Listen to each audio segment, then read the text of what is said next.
a to ko mi bolomina ni saliwa min ka gele o de sali qur'an ko na sali ka fam be fe ka islamiya tlomaye a tigi salla ka ban a tora doro bolomina gansan boloji gansan ibina manka a masali bi saka manka wilo no fe sali de fora mais bolo gansan ayo de jigin wala ayo mina ebe te noro de la ngay de sane est ce que ndi sa dine famu yora min ka gele jumbe sali jonte sali mais a tigi salla salle fora qur'an ko no ebe bolomina mi mo to qur'an yere kono i bolo jigi ala mo fo qur'an kono ala ko fambe ay sali islamiya re tloma flana ay sali de atigi sallaka alhamdulillah mais sali kelen ko fa ebe ti noroka ga salto ka ya bolo gansan jigi wala ya bolo gansan mina ebe na ka sali be ke defo ka dawde kan la harabe gande no la harabe gan dine eska fam yara sali wudi kusu asasu a salla wana masali c'est tout ibo defle voilà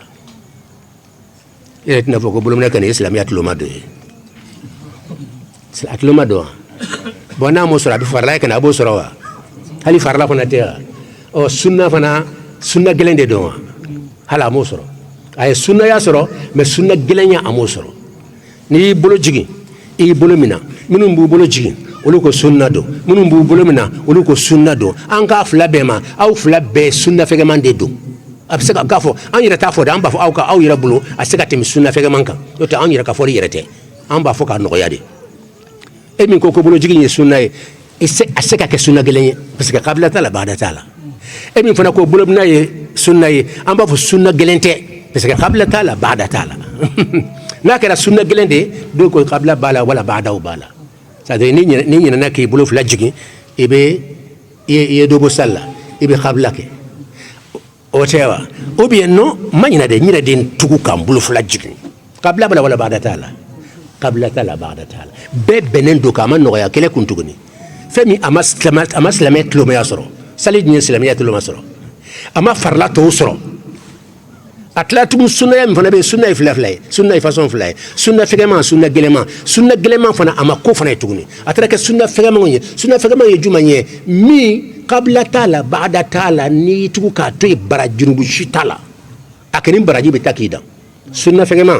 ni yake baraji bade bala ni tugu ka to abaraji be tikidam mais la haraka fi ala bi min ki haramu ke wala ke tasuma kono ko parce que sunna fegema dobla hal ni sunna gimam bla jahannama don tala haramu tala sunna fuqaha fi hal sunna gelema i tugu ka bla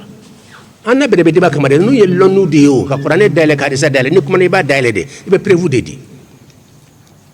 afam yarawa mais sunna baraji ka bola baraji mambo sunna be kala kara bunya de kama odi ato ambe intéressé sunna la fuka tansa mais ka timi sunna yaka kata farla ya dama fuka ha au fe idun nganya kono fuka ha ya tlade na ko nga aduru be fa ma aduru fo sanu ka fo a folo e farla koro kuna sina nya conférence do ke hakilla bul qasumbula do ko ni farla ni yobla ki be nyangi ngo ma fotende nkini nyangi kaka kitabu tugo de ba fakibe nyangi da be kitabu chamande kono de ayaw krosa kuma la absika kala bena ya fama la budan kal fadu tente sanko sube farafinya tala da anka fen tente de wala ni mo mi farla bla atribe nyangi wa ani nyangi de kaka mek ni ka be nyangi yesus manke mais ni kwa ni nyangi kaka yetnya fo absika kala be ya fama na ya fara be nyangi wa edo ka be nyangi nyong donc farla jumanye febe ni tuku ka toy ajabike farla jumanye febe ni tuku ka toy ini mun kaka ebe nyangi wa aba fanto lom me ini nyangi kaka wa aba fa ambolo ke na ambolo o tinyari ari nyangi kaka ninjera wa sisan bayan kadne de tafsilatu kadne nyare la fuka de matim sisan ka folo to hotbo kutenga kuma famu parce que mais sisan ba wala ka exemple di ka chaya exemple de kai ni famu yarawa sisan beta juma na beta sunna la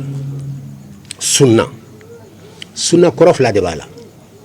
sunna koro de fen ni ala ya di ala kirama ka kana damma ne ala kirayo ka ka baraye o ya ka sunna de o la farla bebe do kono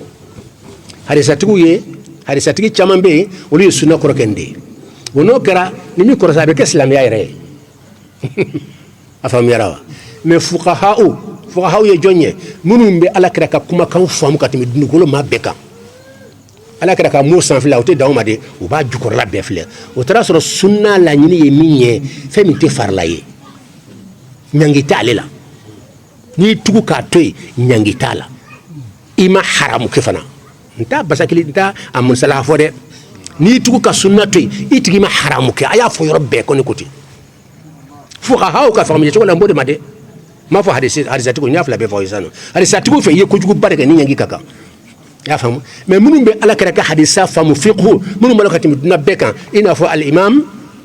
Abu Hanifa yalla mi adam ne galma min ala o yantaye al imam Abu Hanifa flana shi ambe shi ko de made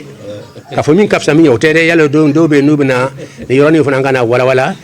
suna mo chambe min kan ko sahaba banani ni khalifa banani ko min kafsa be ko Abubakar ye no boraye Umaru de kafsa be no boraye Osman de kafsa be no boraye Ali de kafsa be nin taksim ne takan ka karando kam ni masan takan ay sunomo abe sunomo ka ta kono fambe ku kafsa nyoy tande non ne ma tawfe nga karando mba fo comme ça mata fe abada hari ka nere keni ka fo ko Usman kafsa Ali fo ka tande du kabur kono tafo nyogo soso be minna wodi Abubakar no Umar nyogo soso ba bindi wali Usman fana ta fo nyogo nyabala mene keni Usman ta rombe kumay ma Abubakar no Umar tamboto ala bulu ali Usman ni ali tankan ko fana to ala bulu met nyaare la nkombe nyire minade nkonta fo de nte zizman de kala mala wi kuma infamu ntafo Ali kafsa ntafo kafsa Ali sunna kitabu fil fambe u ya classe tandi Abubakar de kafsa be no boraye Umar de kafsa be no boraye Ali de Usman de kafsa be no boraye be so kase alima ninde be sukarana fambe yoro chama donc de kanga kuma karane fe jona ka fon taka nan sera Usman ni alima ne ben korsi foka damatimi ne ta fo abada ko Usman kafsa Ali foka tando kaburu kono ngakarande naw ya dam naw ya kunkoye wa ka fo fana Ali fana kafsa Usman yenten sendo la munna parce que ala ko qur'ane kono huwa a'lamu fala tuzakku anfusakum huwa a'lamu biman ittaqa sadaqallahu alazim فلا تزكوا أنفسكم أو كنافو كوبو يرجيا كرسادي كفسا أنك طريقة دي كفسا بي أنك تسرى دي كفسا بي أنك كرمو كفسا بي أنك أيمين دمو كفسا بي أنتين دي كفسا فلا تزكوا أنفسكم أو كناو يرجيا أبدا نياك يا رسول هو أكو علي ألا أعلم كاد كلمة بدي بالو بمن اتقى من بسر علانية من كفسا إن أكرمكم عند الله أتقاكم أو برا من كفسا وبي وإن بسر علانية كتمو بيكا أنا سرانيا بدسكون دلا أني كوالي وتمنى على دبولا أو تنى على من كفسا وبي أو تنى على بني دبولا ما هو يركا زيزي فلا تزكوا أنفسكم أو كانوا يرجع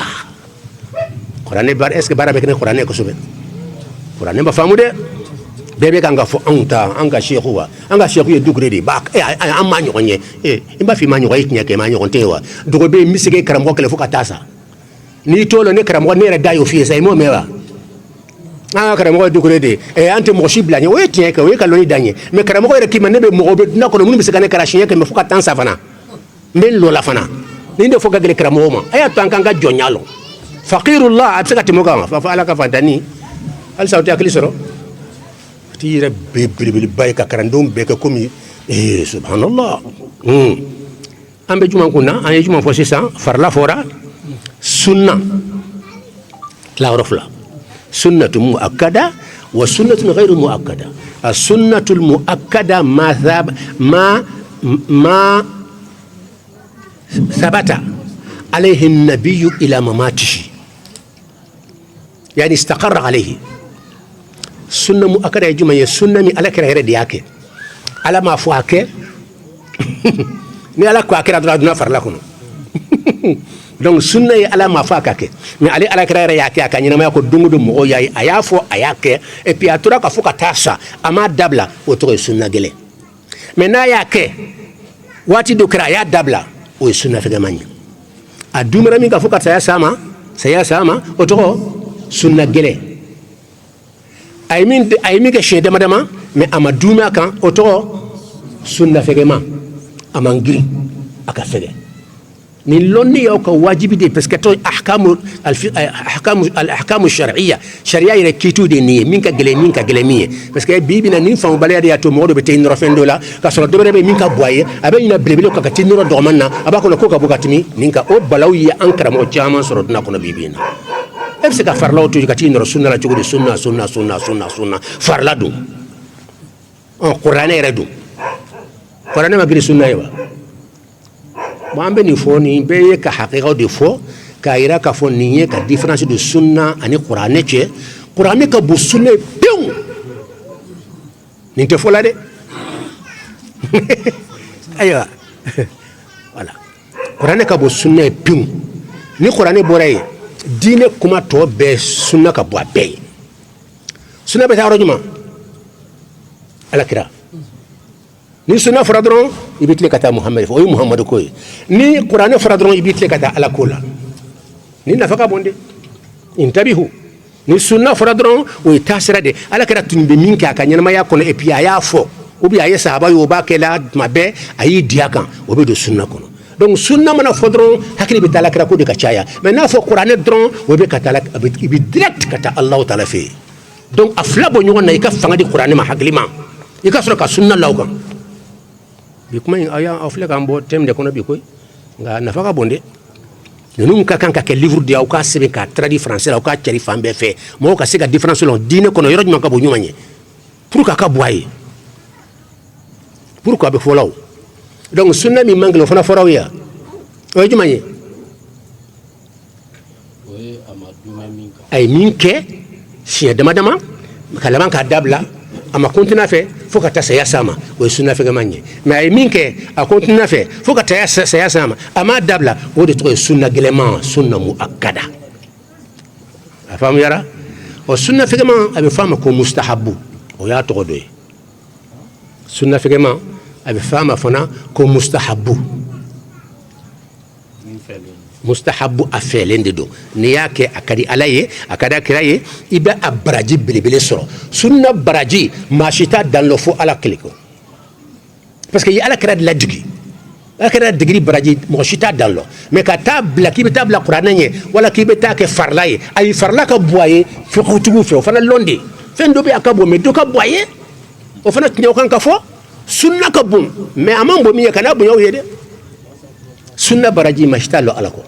beki chesri anka nyama yakobe ala kira tumba ke chugudi aya fo chugudi anga tawfe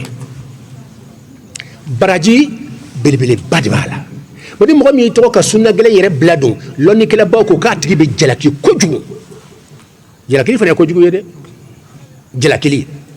mais o ma wala de jomba jalaki aka o fana mo wala de ambuji ngade parce que ne bo ne kam sende o ka tigi be jalaki ko sobe mo mi tugu ka sunna to yibi se ka ke kitu ka toy ibe jela ke kosbe sunna yere ke bila chuko mimbe na bala afika ke haram ya bolo ko fana fawiya sunna blali te haramu ye mais ake ablali ke chuko do be we haramu de ko fawiye wode ye arabatu ani sunna ma ke o yetiyaye mais ma considérer valeur mimbala daraja mimbala muhammad ko mimbala ne mo shilon ma daraja yere jatimina few et puis sunna yere goyara nyama place loala fo do ba fanga dan qur'ane ma an kana hadisa ko bla ona nyonaw ça c'est très dangereux oui musiba bilibili wode haramu ye sunna mana blani kan dron haram sunna blali kite tetunde sunna goyali min keraye ala gusuli ni ka doya de wode ya adu haramu kono sunna yere blali tede sunna bodi a place la ka doya wode ya se haramu ma torala abe kuma yi ba ala kala haliya dola ni yoro famu yarawa sunna blali tumado abeke haramu te tumada abeke haramu ya famu yarawa wala haramu ya ama famu ya ajera gasigama amba uka sigama wa